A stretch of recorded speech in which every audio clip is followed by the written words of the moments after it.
Shabbat Shalom and Shalom. Shalom, family. As you guys can see from the title and thumbnail, we're going to be talking about Cesar Borgia. Is he the most ruthless leader in history? So join me as I dive deep into the history to find out if Cesar Borgia really is the most ruthless leader ever. Cesar Borgia, the shady son of Pope Alexander V, is often associated with ruthlessness in the leadership, and for good reason. He was a man who stopped at nothing to achieve his goals, and his legacy has left a lasting impact on the world of politics and power. But who was Cesar Borgia really?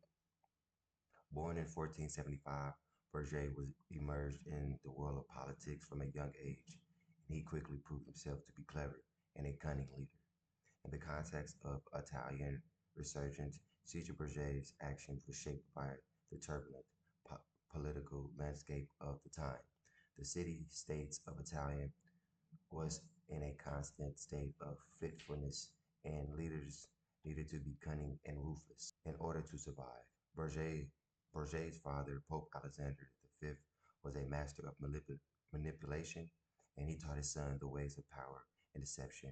As a result, Cesar Borgia's leadership style was characterized by willingness to do whatever it took to achieve his goals, even if it meant betraying others or using violence. This moral doubtfulness is what makes Borgia's actions so fascinating, yet so disturbing. On one hand, he was a brilliant military strategist and a skilled ambassador, able to forge alliances and conquer territories with ease. On the other hand, he was willing to use any means necessary to get what he wanted, including assassination, bribery, and deceit. It's a thin line between ruthlessness and leadership, and Borgia often crossed it. One of the most striking aspects of Borgia's leadership is the way he used fear and intimidation to control those around him. He was known for his brutal treatment of his enemies and his willingness to eliminate anyone who stood in his way.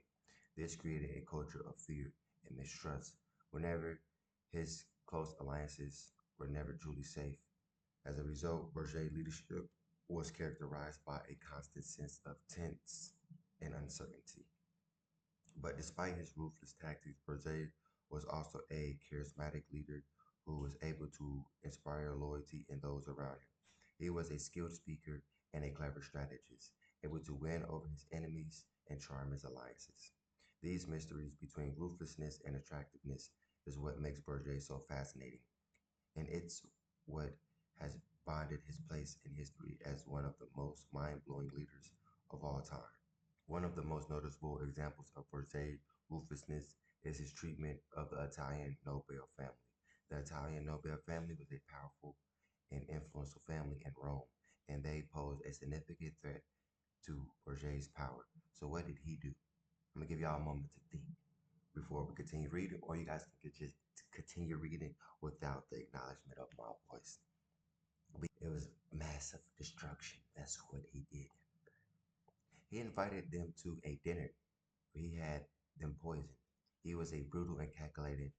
It was a brutal and calculated move, but it was also a testament to Borgia's willingness to do whatever it took to achieve his goals.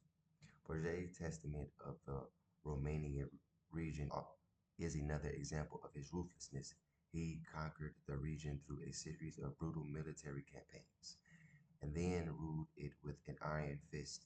He imposed harsh taxes, crushed dissent, and eliminated anyone who was against him. It was a reign of terror, but it was also a destruction of Borgia's ability to control and maintain power. Another example of Borgia's ruthlessness is his treatment to his own family members. He was notorious for his willingness to eliminate anyone who got in his way, including his own siblings and relatives. So please don't get in his way, if you might be next. This created a culture of fear and mistrust within his own family, where no one was ever truly safe. It was a brutal and calculating move, but it was also a testament to Borgia's willingness to do whatever it took to maintain his power. However, one event stands out as a pivotal moment in Borgia's life, and it was the moment when his father, Pope Alexander V, died. This was a turning point for Borgia because it meant that He was no longer protected by his father's influence. He was forced to rely on his own intelligence and cunning to survive. And it was a testament to his ruthlessness that he was able to maintain his power despite the odds. In conclusion, Cesar Borgia's actions and leadership styles are often testaments to enduring power of ruthlessness in politics. His willingness to do whatever it took to achieve his goals, even if it meant betraying others or using violence, is a stark reminder of the dark side of human nature. But it's also a reminder that in the world of politics, power is everything, and those who are willing to do whatever it takes to achieve it are often the ones who succeed. That's good information to know. So, what do you think? Is Cesar Borgia the most ruthless leader in history? Let me know in the comments below, and don't forget to check out our other videos on historical leaders who changed the course of history. I just want to say I give praise to the Most High. And this video for Cesar Borgia was just to bring awareness to the lost people and the chosen people. I want to be able to help wake up the 12 lost tribes of Yasharel and bring them back home to Yah, because this is the mission. This is the only way to the Most High Yah is through the Son Yeshua. But it's certain things you have to do, like following the law, statutes, and commandments of the Most High, and celebrating the feast days and not taking part in pagan days. But this was to bring awareness to you guys. Cesar Borgia, he was much more than what I put in this video, much more than what I can explain. So I just want to provide you guys with a little bit of information so I can spark that consciousness within you so you can go take on some more research and dig deeper to figure out who Cesar Borgia really was back into history. But like I said at the end of every video, it's your boy Makai, and this is a spiritual Hebrew channel where I will be talking about the Most High, but also bringing you along my journey and just exploring and providing information for you guys to be able to influence you guys on a better path to building a connection with the Most High Yah. And this is going to be the end of the video. I do want to say shalom and shalom.